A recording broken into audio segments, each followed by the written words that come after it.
Do you know someone, or perhaps that person is you, who seems to have everything it takes to experience great love, but who, at the crucial moment, backs down? That brilliant, charismatic person who connects deeply, but who panics as soon as the word commitment appears on the horizon. We live in an age of endless options, where the fear of choosing wrong paralyzes us. The pain this dynamic causes is real. The frustration of relationships that don't evolve, the feeling of constant instability, and the emptiness of stories that are never fully lived.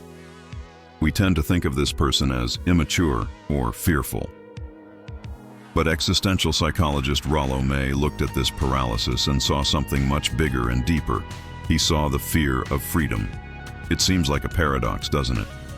Freedom is our greatest pursuit, but May discovered that, for human beings, freedom is the most frightening thing that exists. And commitment? Commitment is the supreme act of this freedom. The pain of those who don't commit is the pain of those who refuse to be adults, to take full responsibility for their choices. They want the pleasure of connection without the price of renunciation. But the solution, according to May, is to face the abyss. The only path to real and meaningful love is the courage to limit options, to choose, and finally, to be. Today, we will delve into Rollo May's discoveries and understand, once and for all, what lies behind the inability to commit. And let's get to the existential root of escapism, but first, just check if you're already subscribed to the channel, because the next videos will be a series of content that will help you have unwavering health, and the health of your ability to choose is vital for that. Rollo May's first great discovery is that aversion to commitment is not simply a lack of will, it is a profound flight from freedom. Freedom, in the existential sense, is terrifying. It means that we are solely responsible for every choice we make. There is no God, fate, or father who can be blamed. Commitment is the embodiment of this freedom. It is the moment when one says, "I choose you," and the responsibility for that choice is entirely mine. It's much more comfortable to live in indecision because it allows a person to live in the fantasy of possibility. As long as I don't choose, all doors remain open. I can be a great artist, a traveler, or a perfect partner for someone else. But the moment I make a commitment, I close all those doors and dramatically define who I am and who I am not. It's the courageous renunciation of other possible lives. The person who cannot commit is actually trying to avoid the pain of definition. They are trapped in neurotic freedom, which is the freedom to do nothing. This escape is a defense mechanism against the anxieties of adult life. They prefer the boredom of indecision to the anxiety of responsibility.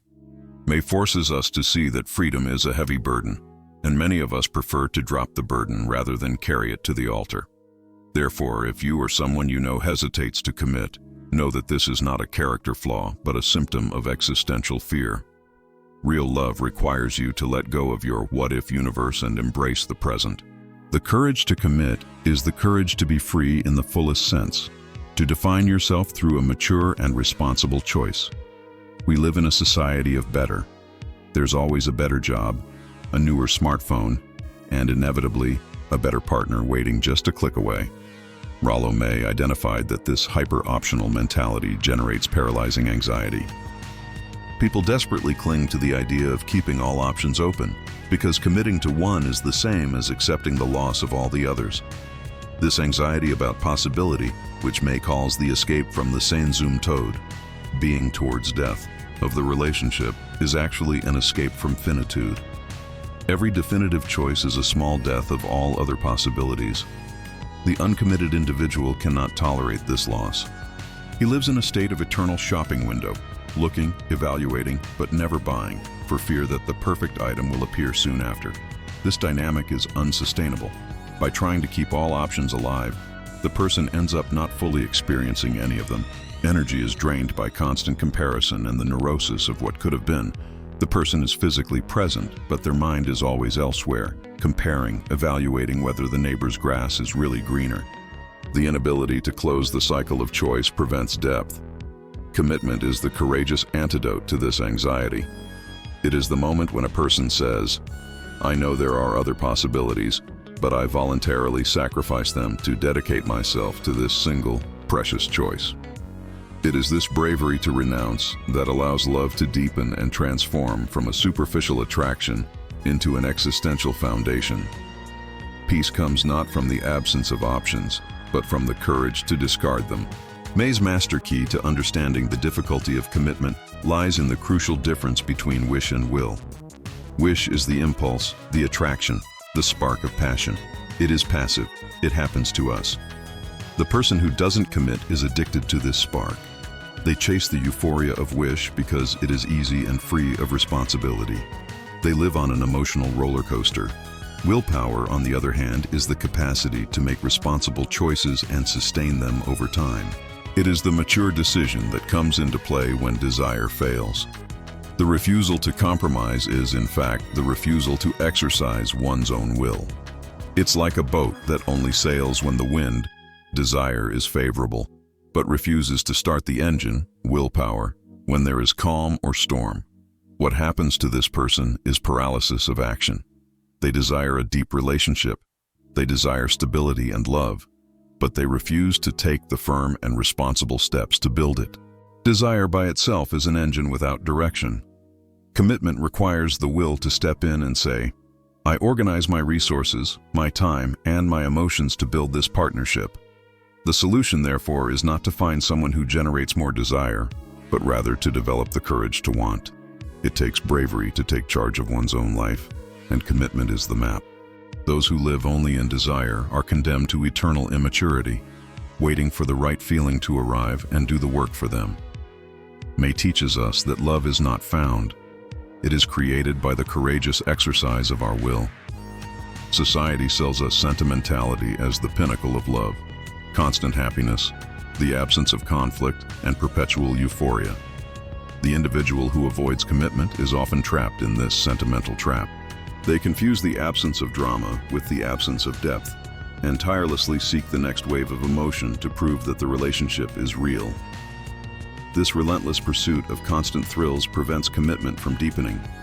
For love to be lasting, it needs to transcend sentiment and establish itself in the realm of substance.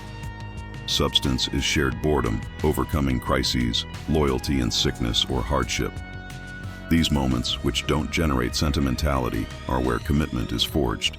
Sentimentalism is an escape from reality. It's the courageous fear of facing the fact that adult love involves a lot of work, negotiation, and yes, moments of profound boredom and frustration. A person without commitment is like a child who only wants the new toy and throws away the old one as soon as the novelty wears off. They are always changing emotional channels. For a commitment to take root, one needs the courage to accept that true love isn't made of constant emotional peaks, but of a valley of connection and mutual respect.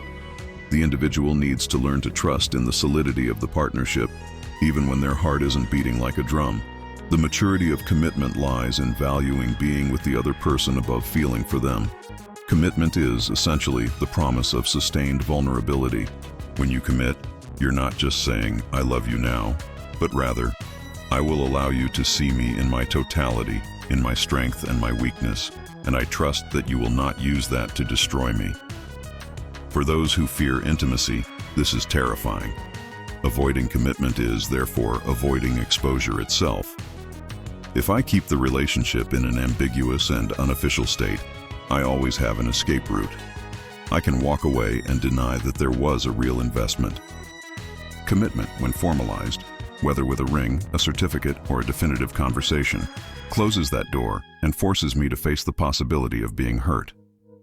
May reminds us that the fear of vulnerability is not the fear of physical pain, but the fear of psychological annihilation, the risk of having one's deepest and most fragile self rejected. The uncommitted person prefers controlled solitude to the risk of authentic connection. They build invisible walls around themselves, and commitment would be the equivalent of tearing down those walls in front of a partner. It takes immense courage to say, I am imperfect, and I choose for you to know that, and stay. The individual who doesn't commit is living under the illusion that they can have love without risk. The truth, as May shows us, is that risk is not the enemy of love. It is its soil. Only what has been courageously planted in vulnerability flourishes. This is May's most profound discovery. The fear of commitment is intrinsically linked to the fear of finitude, the panic of death and the impermanence of everything. If I build something permanent, a commitment, a marriage, a family, I am affirming life, I am defying death. But this construction also reminds me that it too will have an end, whether through separation or death. The individual who avoids commitment is trapped in a neurotic attempt to live in the timeless. They want the relationship to exist in an eternal present, without a past of promises and without a future of obligations. By avoiding permanence, they try to deny the inevitability that everything that begins must end. Commitment, as a mark of permanence, forces us to confront our legacy and our historical responsibility.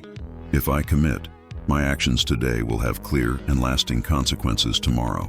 For the individual who runs away, this burden of the future is overwhelming, preferring to live in the inconsequential present, where time has no weight.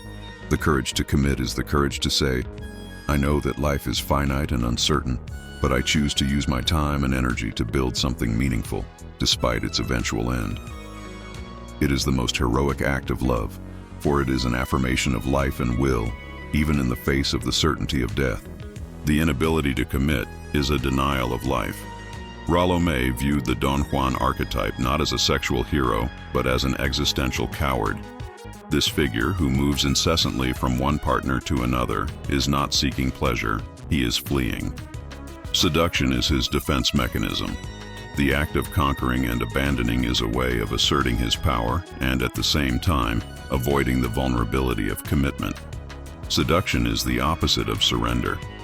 To seduce is to maintain control, to make the other person expose themselves while you remain untouchable, always with one foot out the door. The existential Don Juan is addicted to the beginning of things, the phase of passion, desire, and idealization. It is the fear of going beyond the superficial that propels him towards the next conquest as soon as the mask of perfection begins to fall.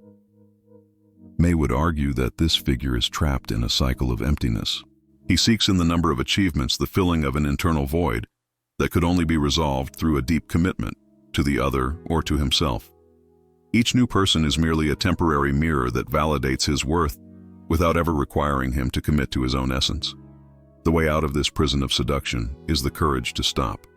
It's the bravery to choose one, to expose yourself, to face the boredom and the work of real building. True virility for May isn't about how many people you can have, but how deeply you can commit to a single choice. So, does Rollo May's discovery about the fear of freedom make sense to you? Did you already know any of this information about the difference between desire and will? Let me know in the comments. I want to hear what resonates most with your experience. Continuing. We live in the perfect option syndrome, directly linked to our consumer culture. Just as we can return a product that doesn't satisfy us, we are led to believe that we can change partners as soon as a defect appears. Dating platforms have become a catalog of possibilities, reinforcing the idea that effort is unnecessary. You just need to find the right product. This consumerist mentality is the poison of commitment. It robs us of the courage to work on the relationship. Commitment requires you to stop searching and start nurturing what you have. The person who doesn't commit believes the solution lies outside, in a new, flawless partner, and not within, in the ability to accept and love imperfection. This escape to the next option is, in fact, an escape from reality. Real love is imperfect, messy, and full of flaws. The person addicted to the search for the perfect option lives in constant frustration, because no real person will be able to compete with the fantasy they have created of the ideal partner, who is always available at the next slip-up. The courage of commitment is the courage to sign the contract of imperfection. It's the bravery to look at your partner, acknowledge their flaws, and say, I choose you and I commit to building something beautiful despite the imperfection. I stop searching. This decision to cease the search is the liberating act that allows for depth. A very common self-destructive behavior in people who fear commitment is using conflict as an escape route. Instead of admitting their fear, they create arguments, sabotage important dates, or become emotionally unavailable to force their partner to end the relationship. This gives them the illusion that it wasn't them who ran away, but rather that the relationship failed. This is a cowardly maneuver to avoid responsibility. By creating chaos, the person manages to justify themselves and others. I wanted to, but she was impossible, or we were incompatible. Conflict is the perfect excuse to avoid the courageous choice of commitment. They prefer the drama of separation to the tedium of continued investment. May would say that this person is projecting their own fear. They feel incapable of sustaining commitment and, therefore, actively destroy the foundations of the relationship before it becomes official or too serious. They are unconsciously trying to prove that love is unstable and impossible, so that their own inability to commit seems like a logical reaction and not a failure of will. To break this cycle, it takes courage to take ownership. It's the bravery to look at yourself and say, I didn't create this fight because of the problem, but out of fear of my own commitment. Only then can a person stop using conflict as a smokescreen and begin to learn the communication and resolution skills that are the foundation of adult and responsible love. The transition from impulsiveness to responsible commitment is the path to existential healing.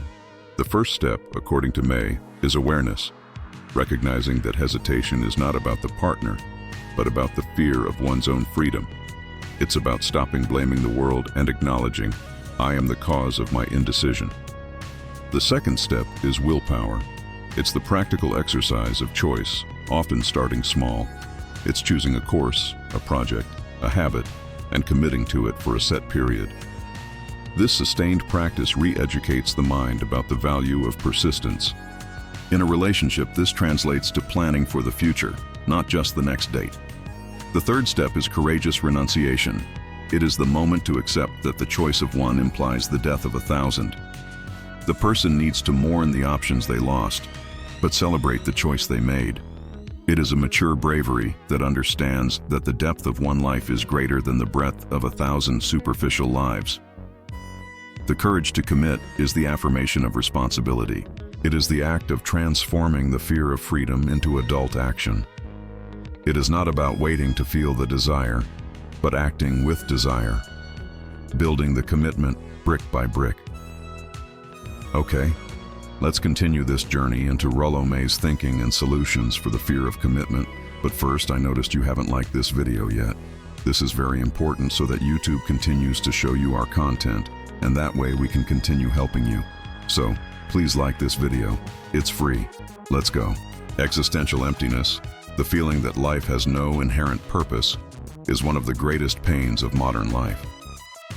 Rollo May argues that commitment, in all its forms, is the main antidote to this emptiness.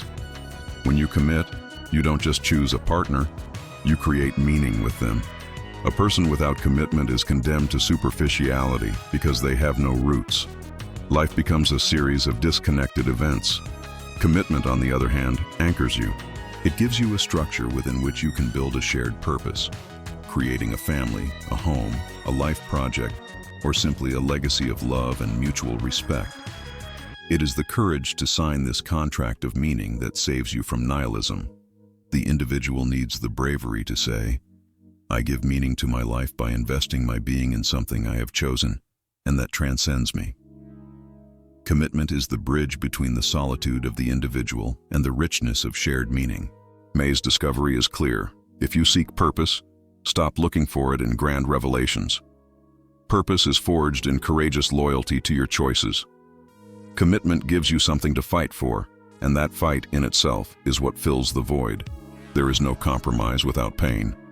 The pain May describes is not unnecessary suffering, but the suffering inherent in loss. Every choice of compromise is a loss of all other possibilities in life, and it takes courage to accept this pain of renunciation without rebelling. The individual who avoids commitment is the one who refuses to internalize that pain. They want the benefit of choice, the partner, without the cost of loss, the other options. This refusal keeps them perpetually on the surface. Commitment, however, is the acceptance that growth requires sacrifice. The courage here is the bravery of acceptance. It's accepting that your partner isn't perfect and that the relationship will have difficult moments. It's accepting that by saying yes to one future, you're saying goodbye to other futures, and that this is the essence of adult life. The person who doesn't commit tries to live life without compromise. But real life only happens where you're willing to make cuts to save what's essential. Committed love is the love that blossoms after accepting pain. It is forged in reality, not fantasy. The pain of loss and renunciation is the price, and real, lasting love is the reward. Rollo May argued that the inability to commit to another is, first and foremost, a failure to commit to oneself. If an individual does not have a firm core identity, if they are not committed to their own values, dreams, and purposes, they will be unable to commit to the identity of another. This lack of commitment to the self manifests itself in inauthenticity. A person without commitment changes their opinions, style, passions, and even values according to the person they are with. They become a chameleon, trying to please or fit in, because they lack an internal anchor. How can one expect this person to be a stable beacon for a partner? Commitment to the self is the primary act of courage. It is the bravery to say, I am this, I believe in this, and I will fight for this. This internal definition makes a person a solid partner, because they are not looking for the missing half in the other, but rather a totality that unites with another totality. To cure the fear of external commitment, one must turn inward and make the most important vow of life, the commitment to one's own essence. From this solid foundation, choosing a partner becomes an act of generosity and strength, not a cry for help. It's common to see people who are masters of commitment in the workplace. They are punctual, meet deadlines, and invest years in their careers. But in intimate relationships, they are a disaster. Rollo May would explain that work commitment is safe, while romantic commitment is inherently risky. At work, commitment is linear. If you put in the effort, you are rewarded, salary, promotion. Vulnerability is limited. Romantic commitment, however, is chaotic. You put in the effort, you expose yourself, and you can be rejected, abandoned, or hurt, and the reward is not guaranteed. Intimate commitment requires the courage to risk your heart. The person who easily commits to work is escaping into a realm of control. They can manage spreadsheets, goals, and results. Intimate relationships cannot be managed. They demand surrender. The fear of commitment arises because they cannot control the mind and heart of their partner, and this threatens their sense of security. The solution is the courage to embrace vulnerability. It's learning to invest in the chaotic and uncertain, just as people invest in the predictable. It's understanding that life's greatest success isn't in your bank account, but in the depth of your connections. The courage to love requires you to lower your executive guard and become the risky human you are. Closing our cycle with May, the inability to commit stems from a failure to allow Eros to die. Eros is passion, desire, selfish attraction. I want you because you make me feel good. It's the force of the beginning. The person who doesn't commit lives in this phase, running away as soon as Eros naturally diminishes. Lasting commitment requires the birth of agape. Agape is unconditional love, love in action, the choice to dedicate oneself to the well-being of the other, even when Eros is dormant. It is the bravery to love the other's being, and not just what they do for you. This transition requires the courage to kill one's own selfishness. A person who doesn't commit is trapped in the immaturity of Eros, a love that only accepts giving if there is an immediate and pleasurable return. Agape, however, is the courage to give without expecting anything in return. It is mature love, the love that builds. The courage to commit is the courage to evolve in love. It is the decision to transcend desire and embrace the responsibility of care.